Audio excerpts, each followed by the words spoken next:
Hello, Andrew Colsky from Stop My OCD here. And today we have the opportunity to have Joshua Skains joining us. And he is an individual living with OCD, and he's agreed to share his experiences and some thoughts about OCD to our audience. So Joshua, welcome, and please introduce yourself. Sure, thank you. My name is Joshua Skains. I am somebody who's been a lifelong sufferer of OCD. I spend a lot of time trying to understand my OCD and its relevance to some of my other phobias that it's wrapped in, thanatophobia, chronotophobia. And now I am I'm coming from the tech industry, spent a lot of time in it. And like many of my fellow engineers, we're all OCD sufferers, I guess you could say, but maybe I don't really want to call it suffering. It's an experience. And now I'm also doing also a YouTube channel to cover just some of my perspectives on life through the lens of OCD. Fantastic. What is your channel called? So it's called My Personal Opinion. It's a bit ironic because my grandfather, who also suffered from OCD, used to give me a lot of flack for using the term because in his mind, my grandfather was a Berkeley grad. He studied under Einstein's brother, I believe it was. Wow. And he had a lot of feelings about the way we spoke in life. And one of the things is the term my personal opinion. He couldn't stand it because he's like, if it's your opinion, it's already personal. So he would rag on me about that. Okay, I can see his point there. I never thought of it that way, but I can certainly understand. Yeah. So that's interesting because that's one of the things that I talk about with people is you mentioned your grandfather had OCD, and even though from the science that they're working on out there and they're looking at genetic components, we don't have any definitive science showing that yet, but I can sure say that a great majority of my clients have someone, a parent, an aunt, an uncle, a grandparent that had OCD as well. So tell us a little bit about how did you first realize that you had OCD?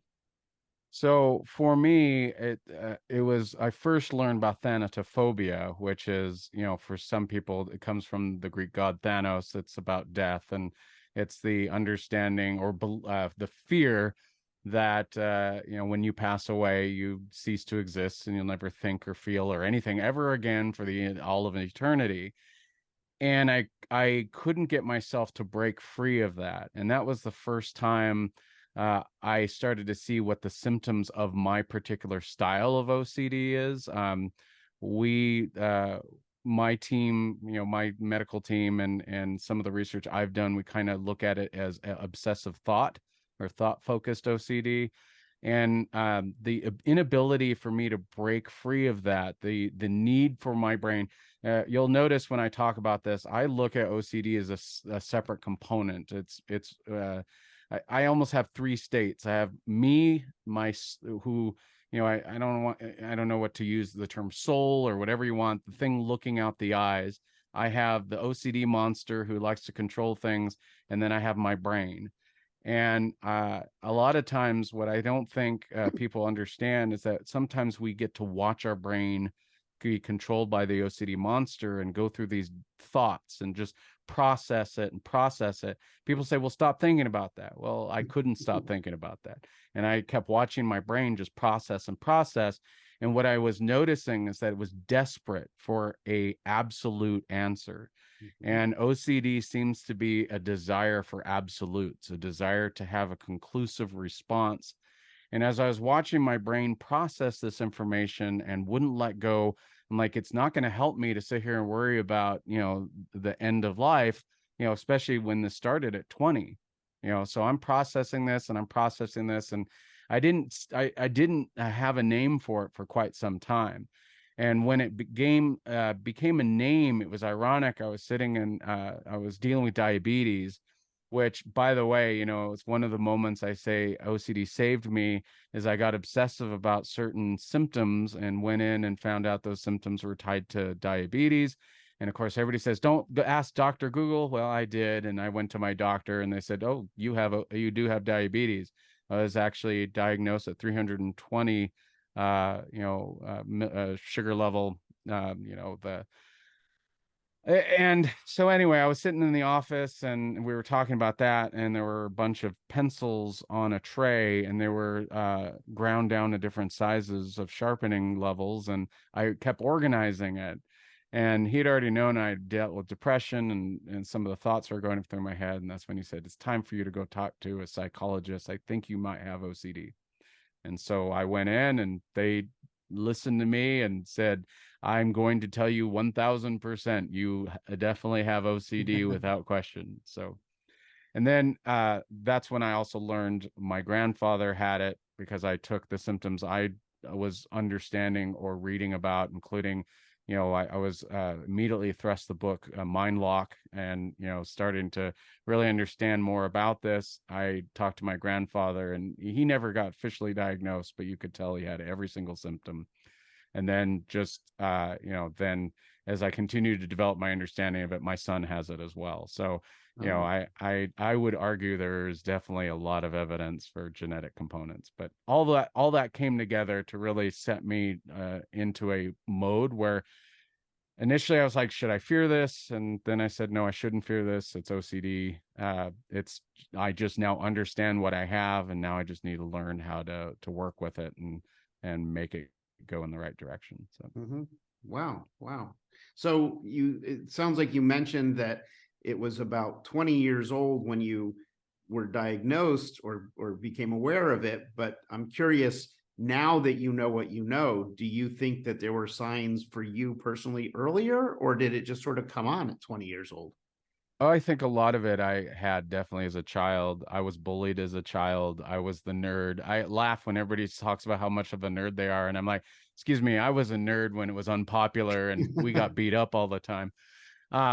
And so I think some of my interactions with other people were OCD driven. And one of the things about OCD that people have a hard time with is that one can come across as argumentative. And especially for an OCD thinker who is desperately trying to process the world around them and try to fit it into a puzzle, every component of the way we interact can become a detriment. For example, you can overthink why somebody's talking to you a certain way, or overthink why you're interacting with somebody and they're having a certain mindset or certain idea, and you try to fix it. You want to fix it. And so I look back and I think some of my interactions with my peers, you have that dual-edged sword. You have me processing things neurodivergently, and then we have kids who just have no concept of kindness, or not being okay with looking at somebody and saying, maybe I need to understand why I'm getting the reaction out of them. And so, that combination, I did end up being really, heavily, destructive mentally and destructive in a depressive manner throughout my childhood. And I do think that was partially a result of how I process information. Wow. So, you mentioned that your OCD is primarily thought related, and, some people refer to that as Puro OCD. I always say, when I hear someone say Puro, well, it's not pure O, meaning just obsessions. You have compulsions. They're just mental compulsions. Some people ruminate, some people worry, but they're doing something mentally as opposed to something physically. Yeah, and I've kind of looked at that. I like to call it OCD thinking. I just think that's an easier way to put it. I do have compulsions, and my personal interpretation, interacting with some other fellow folks that have more of the compulsions than I do. And like I said, obviously I have the compulsions because a doctor saw me, manipulating things. I think those compulsions are still wrapped around thought. It's just whether or not they're heavily expressed. For example, just needing a visual of all the pencils being in a good order, or worrying about, especially during COVID, you're sitting there and you're like washing your hands and you're like, well, did I do it enough? And well, the only way I can really be sure is by washing my hands again. I think they're all intertwined. It's just a little bit different of how it just expresses on each individual. And for me, it's more focused on thought. But I can tell you, and I've found this with other folks that I've interacted with, that the compulsions are almost always there, even if you think you're Puro, as you called it, or as I like to call it, the OCD thinking. I just don't think you think about it because you get so used to it. Yeah. So, there are times where ask my wife. She gets frustrated. I bought a television and it whined, had a whine in it because some capacitor issue. And she couldn't hear it. I could, but I could not get over it. And I had to swap the television out for another one. And we went through 5 before we found one that didn't have this high pitched whine. And, those to me are still like a variant of those compulsions where it's like, did I really need to worry about it? I don't know, because you're sitting there going, okay, well, maybe I could have been wrong and it would have been lived, 20 years with that wine, or that wine was a signal that something else was broken and something eventually would have broken down. And I didn't want to start with a new TV with a wine. So, but there you go. You're watching me justify components to say, this is the way I think, is this a good thing or a bad thing? And I'll never get a solid answer, which is why I have to break away from it before I just talk for an hour about a topic that's really not as important as I think it is. So, well, it's important to you. yeah, sure. But, you said something else there that I think you and I are sort of akin in our thoughts. OCD is classified in the DSM as an anxiety disorder. And I just personally, again, no science to back it up, just my own practice. I personally believe it's more of a thought disorder than an anxiety disorder. And those thoughts can bring on anxiety or distress. But, when you look more and more at it, I actually just put out a video this morning about what I call the OCD lexicon. And it's 9 types of words or phrases that people will use when they are in the OCD cycle. And like you said, it's all about the doubt stuff. There's no factual, hardcore, black and white information. It's always could be, maybe, possibly, all those types of things. And so even, nowadays we're hearing more and more about inference-based therapy as opposed to exposure and response prevention, or in addition to, depending on your, on the practitioner.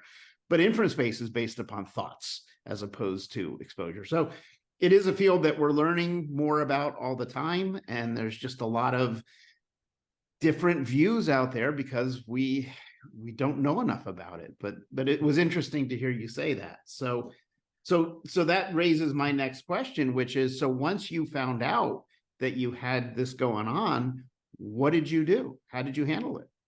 Well, first, a few things I found, and I'm very raw, so I apologize. I'm not trying to go down on any particular field, but I learned very quickly how limited the mental health field is. And one of the biggest limitations is because the first approach was to attack the thanatophobia, because it's like, there's kind of a feeling that OCD will never be cured. It's just, especially as you're older, that's the way your brain is wired.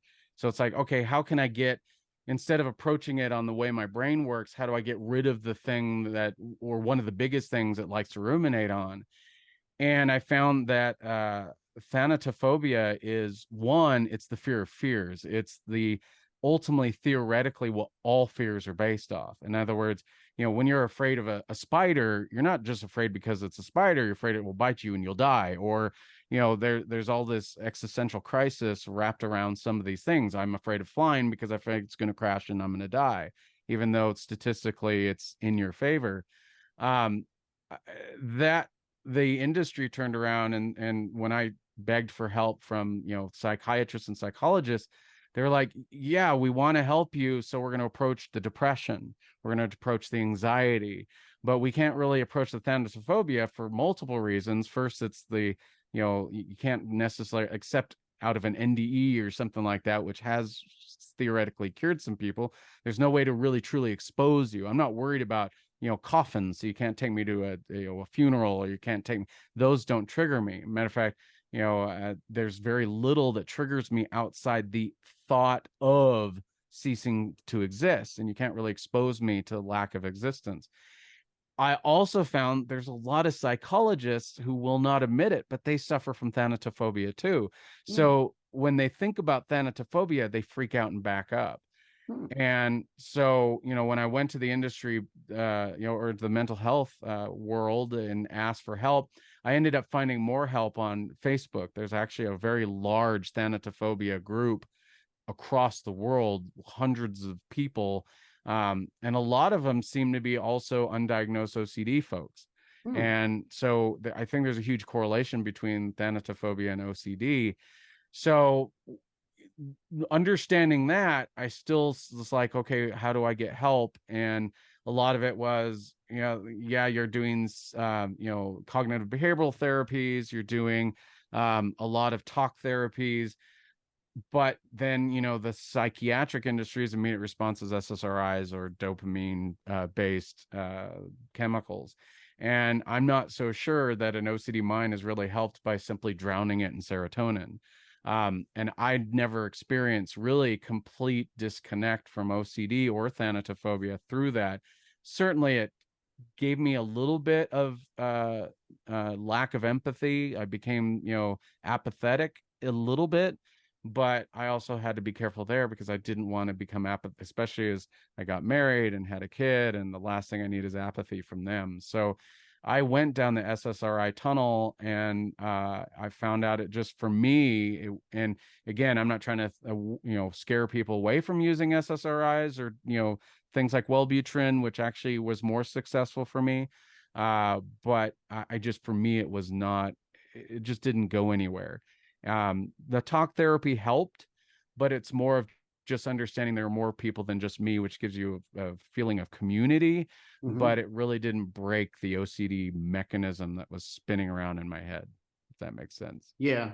No, and everybody has their own unique experiences. And so I have, a large number of patients who just through the therapy alone, the inference-based and the exposure therapies and the OCD therapies, they have great success. And then I have another, good number who choose to add medication into therapy and they have success. And then there's a smaller number who don't get a benefit from either one of those. And then they look at other options. So everybody is, unique when it comes to that. And I was just, 2 weeks ago at the International OCD Foundation conference, annual conference. And so they have lectures about emerging studies and science and all this stuff. One of the things that was a really interesting session was about the fact that they're starting to do studies with different psychedelics. And what they found so far, and they're at the very, very beginning, what they found so far was that using psychedelics alone did not prove any benefit to the study patients. But when they started looking at psychedelics in combination with therapy, they were seeing some promising results. And so they're now starting to do more intensive studies to get better data on that. Have you had any opportunities to look into any of that for yourself? So definitely went two directions. And as a technologist, I looked at the technology path, and I also looked at the psychedelic path. I did try TMS, transcranial magnetic stimulation. Right. And then I also included ketamine. I've done a lot of research on psychedelics, and I think there's a huge base of positive information that's coming from psychedelics. But I also think that, frankly, at least from my anecdotal experiences, depression and anxiety are getting far more focused than OCD. A lot of the studies I'm seeing are, matter of fact, I was wanting to get into a psilocybin trial because I think psilocybin has also demonstrated a lot of positive results. Even for thanatophobics, there was a story of a gentleman who survived some devastating news of cancer. And even though they got the cancer into remission, he was still in a terrified mode. And they actually put him on psilocybin. And he hallucinated that the cancer floated out of his body and dissipated and went away. And he came out of it in a very positive light. Ketamine became interesting for me because, and just so you know, I'm not a supporter of doing this illicitly. I am a big fan of the fact that we're starting to look at this from a clinical study, clinical safety protocols, and I'm a massive advocate for that. And ketamine became interesting because there's been demonstrations that ketamine can actually produce NDE style effect. It's a dissociative, it disconnects you from your ego. You are kind of lifted out of kind of this need of control. For me, I looked at, you know, it from multiple angles. I was interested in I'm just being honest, I was interested in it from experience in NDE to break free of that kind of fear of death kind of thing. But I angled it initially in as depression and anxiety, and that's really what the protocols are set up for, is depression and anxiety with ketamine. Ketamine is about a 45-minute experience. They injected IM for me. They couldn't get an IV on me because as a diabetic, I'm a terrible person with IV. And I, as a very creative person, I've written screenplays, I've written novels. I'm very, you know, mentally creative. I can do a lot in the mind's eye. I get the visuals, which not everybody gets. And it is a unique experience. And so my current psychiatrist actually does believe it can help with the OCD by breaking free of this need or desire of absolutes, which, you know, is also in his mind a piece of control as well. It's a control mechanism.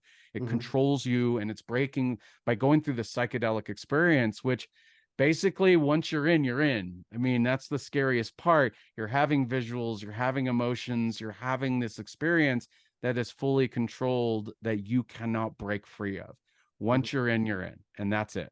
And that's a control component that you see in OCD. We're all, at least most of the folks I know, are very control related. We want to control things. We want to make sure they're in our control, and this breaks us free of that. One of the more controversial aspects that I'm learning about is the K-hole. There is some conversation about the K-hole, and that's the street term, but I don't think psychiatry has actually come up with an alternative, which is when you're at complete dissociative, when you're completely disconnected, you have the out-of-body component, you are, you know, the chemicals in your brain are like, okay, I'm disconnected, I don't know who I am or what I am. And it's supposedly the breakdown of the ego, and that breakdown is supposed to help. Anecdotally, it is helping significantly. Matter of fact, it's helping far more than the TMS even did.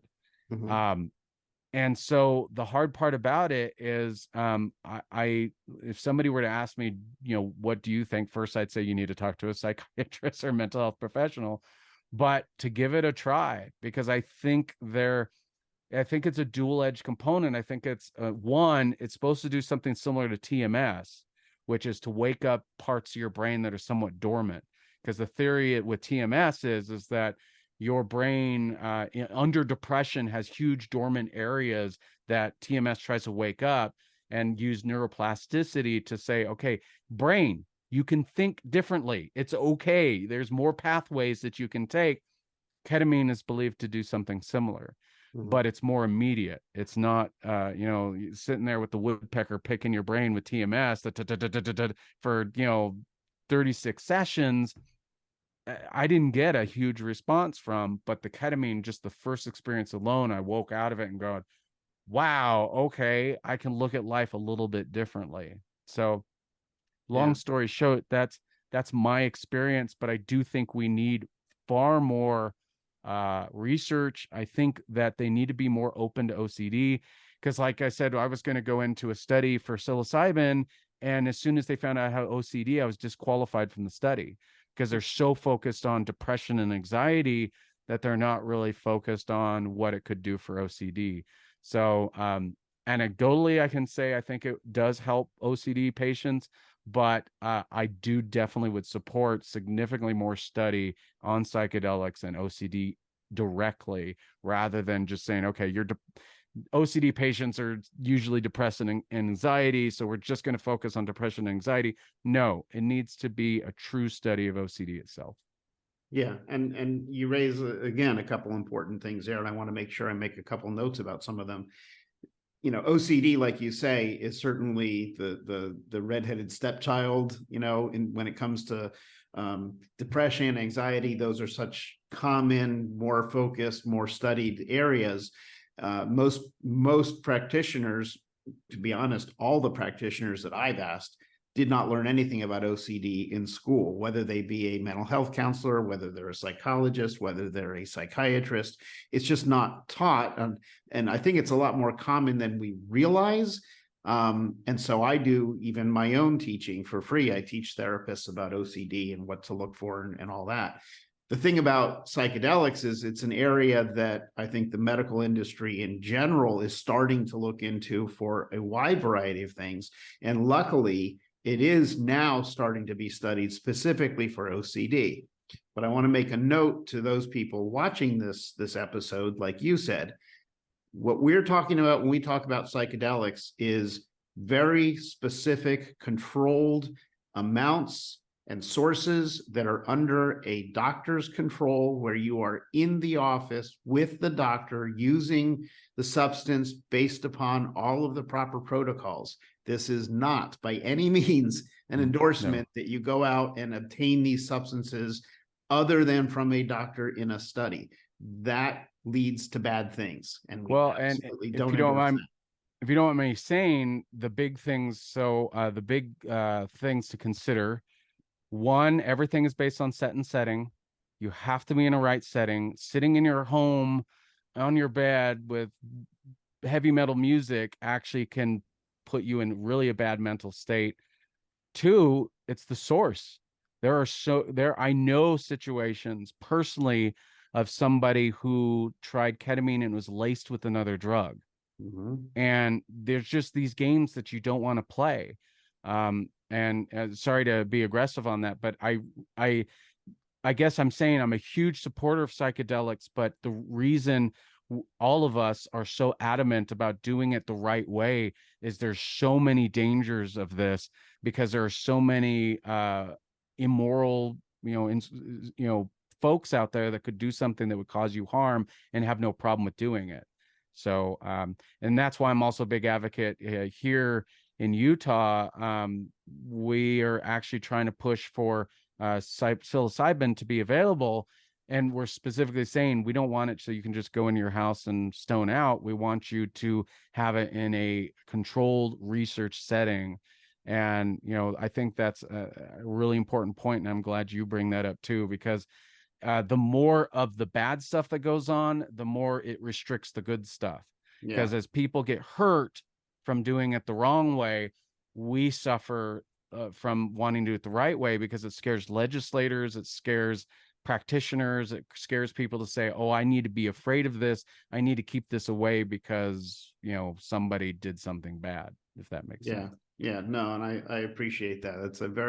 It's such an important distinction. And it's because there appears to be some promise that these things could be useful down the road, we want to do it the right way and provide whatever resources we can for people that will benefit, but again, the right way.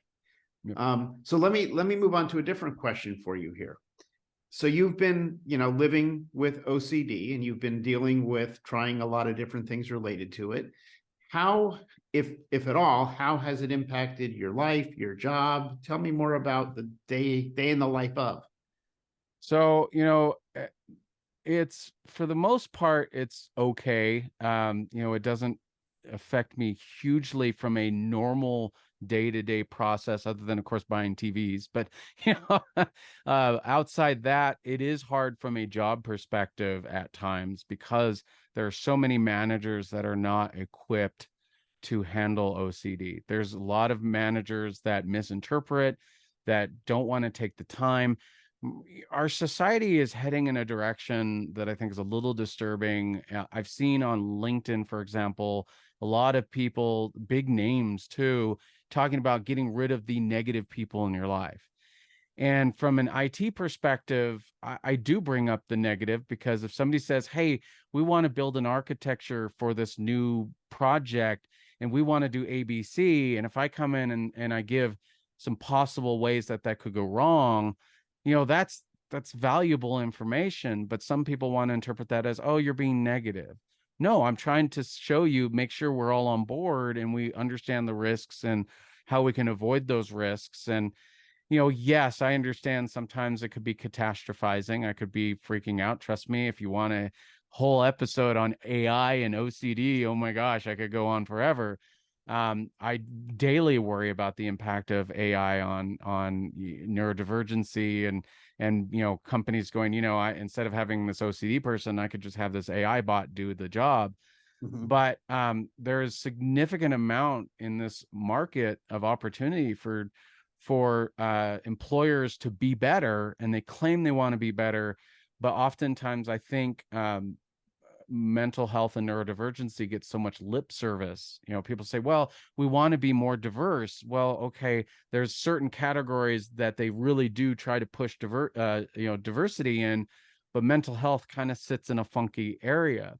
I've been in part of DEI conversations, and and I don't want to get into the particular topics, but certain topics are high on their list.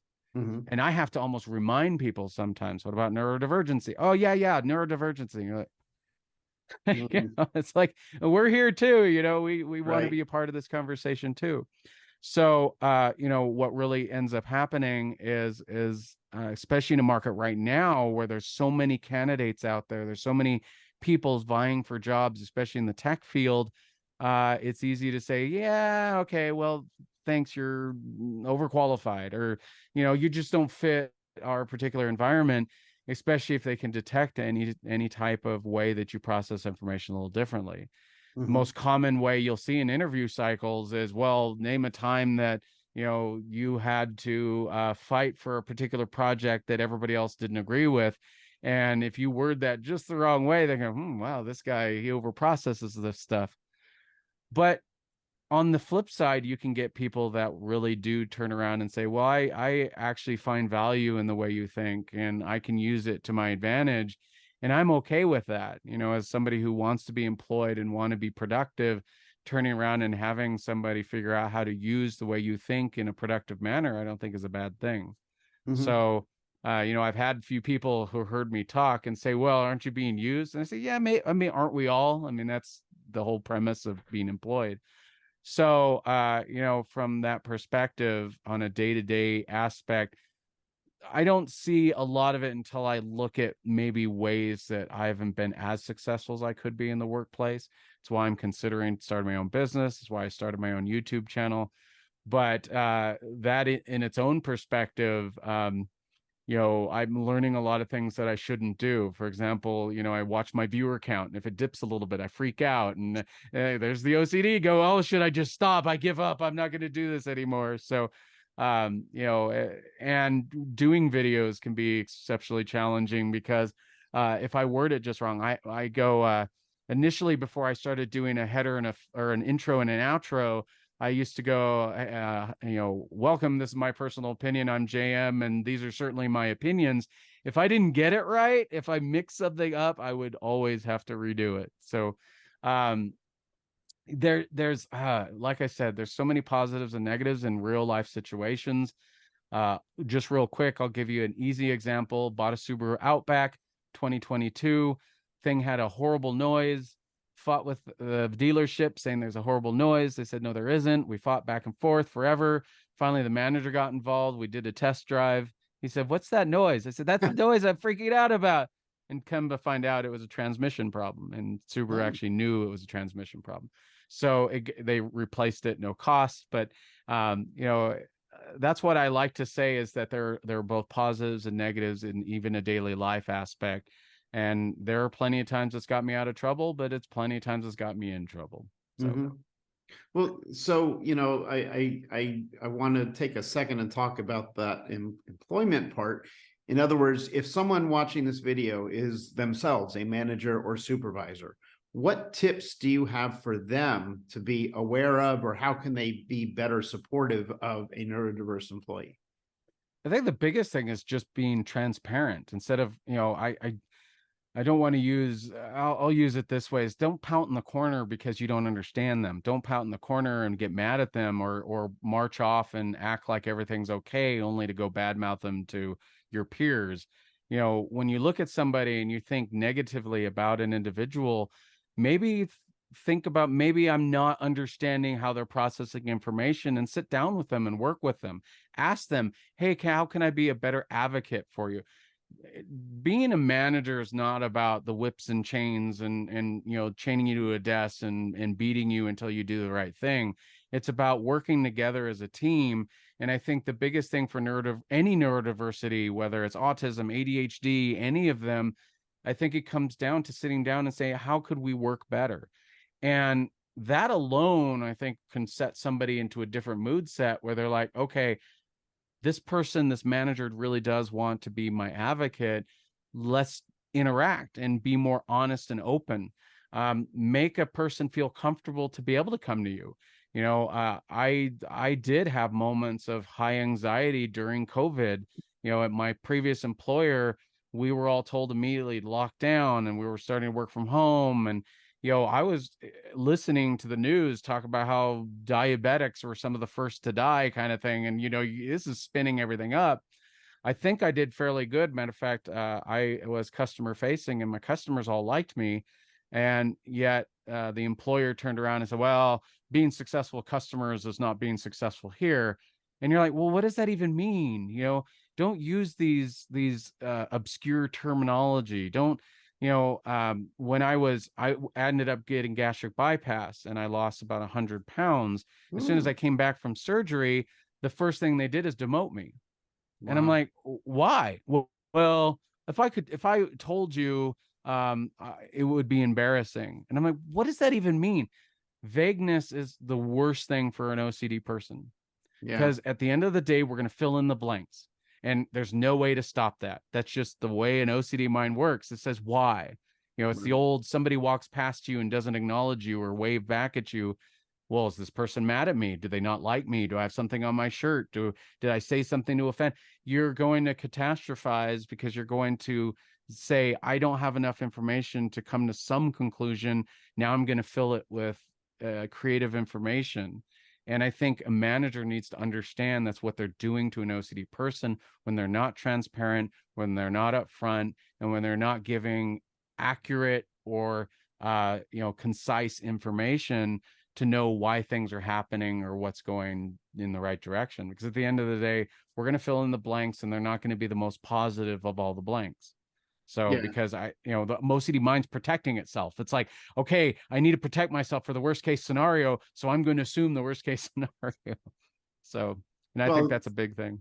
I mean, and your advice, I think, is relevant, especially since we're talking about the concept of neurodiverse, because there's a good number of people who have OCD and also happen to be on the autism spectrum, for example.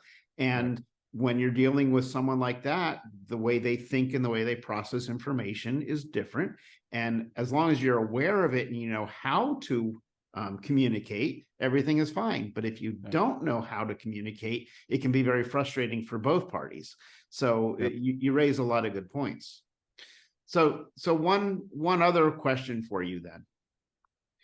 The purpose that I do these videos is to bring information out there to people who maybe are wondering about their own situation, or maybe a loved one, and they don't know where to turn or what to do, or what might even be going on for them. So what advice do you have for someone who might be watching this video, who's maybe confused about what's happening for themselves? Where should they even start? What should they do? Well, first, I do think that overall the goal needs for everybody is that getting mental health help should be as common as going to get your leg fixed. I think we need to get to a point, all of us, where we stop being ashamed of where we're at. We didn't ask for OCD, we didn't ask for autism, we didn't ask for any of these conditions. So look at it as, okay, I now have a diagnosis. Or if you don't, go seek a diagnosis. But be okay with it. Don't feel any shame on it, because it's okay. Everybody has something. I have a few things. I have crossed eyes. I have a little tinnitus. There's a point where I can either fall apart and say, oh, my world's ending, or say, I need to figure out a way to be okay with this. And when you talk about loved ones, the best advice is not to give advice, because I think that's the hardest thing that people get trapped into. You know, one of the big things I get is, well, you're afraid of death, don't think about it. Okay. Yeah, I would love if that were the case. I mean, I don't want to think about it, but understand that their mind is processing this information almost like an independent computer that you can't pull the plug on. And so, you know, just understand it, be open to it, listen to each other. All this is about communicating with each other, being okay with each other, and being okay with yourself. Because at the end of the day, you know, I mean, we're all going to have what we're going to have, and we all need to reach out to get the help we need and try different means. You got to find out what works for you, because it may be SSRIs, it may be TMS, it may be psychedelics, but make sure you're working with somebody who has your best interests. And finding the right psychologist is going to be a big boon, because there are, I mean, just like any other industry, there are good ones and bad ones. Mhm. I found my psychologist, his name's Kip. He's actually, he does, it's funny, he happens to do token, JR token artwork. He's really, Oh, really good at it. We connected really well. He has dealt with thanatophobia, and he understands a lot of what I'm going through, but it took a bunch of tries to find somebody that I could attach to. And so he's helped a lot. He's been supportive of the psychedelics. He's been supportive of the TMS. He's been very involved, watching me and making sure that, you know, I'm heading in the right directions, and, you know, working together. And I think finding a good team is also a huge key. Don't do it alone. Don't sit in a room and try to fix it yourself. I do think reaching out, even if it's just a friend that sits down with you and goes through things, you need to express yourself. I think mhm. OCD has a need or desire to express themselves, which is why I think I'm seeing some OCD people that do finally decide to go to you know, do YouTube channel or go to TikTok and whatever social media medium to express themselves, so that others can kind of at least at moments relate and grab on. So Yeah. I think it's communication. I think it's being okay with what you have, but also being okay to reach out for help. Yeah. So, and just to highlight one of the things you said there is that, you know, if you're watching this video and you are thinking about reaching out for help, when you go and let's say you talk to a mental health counselor or someone, it's okay and it's expected that you would ask them, how much experience do they have with OCD? What type of training do they have? How many patients have they treated? Ask them, because different people specialize in different things. You know, I can tell you as a therapist, before I started focusing on OCD, I had no information about OCD. And I even know that I missed it in some people because I just didn't know. So whatever it is that you're going to be doing medical wise or mental health wise, always feel free to ask the questions, because if you work with someone who really understands what you're dealing with, you're going to get a much better response than if you don't. Yep. So, And I but also hugely advise turn off the television once in a while, or turn off the news once in a while. That's a and the terrible social source of media attention. Yeah. sometimes. Take breaks, because there are times you're feeding your mind and you're feeding your OCD mind, and it can sit there and go, huh, oh, that I'm going to ruminate on that now. So take Yeah. social media vacations. No, that's actually one of my homework assignments to my patients is social media is off for at least a week, and we see how it impacts, you know, the difference. So, Yep. but this has been some really, really good information, and I appreciate your willingness to share your story. And just, you know, we covered a wide range of topics, which are all important because we get questions about all of these things. And you know, so I appreciate your willingness to share your opinions and your experiences. So, you know, I'm going to put your YouTube channel down in the notes section below this video so people can Appreciate it. find you as well. And I really appreciate you taking the time, and thank you so much for doing this. Thank you. I appreciate it. And thank you for listening. Mhm.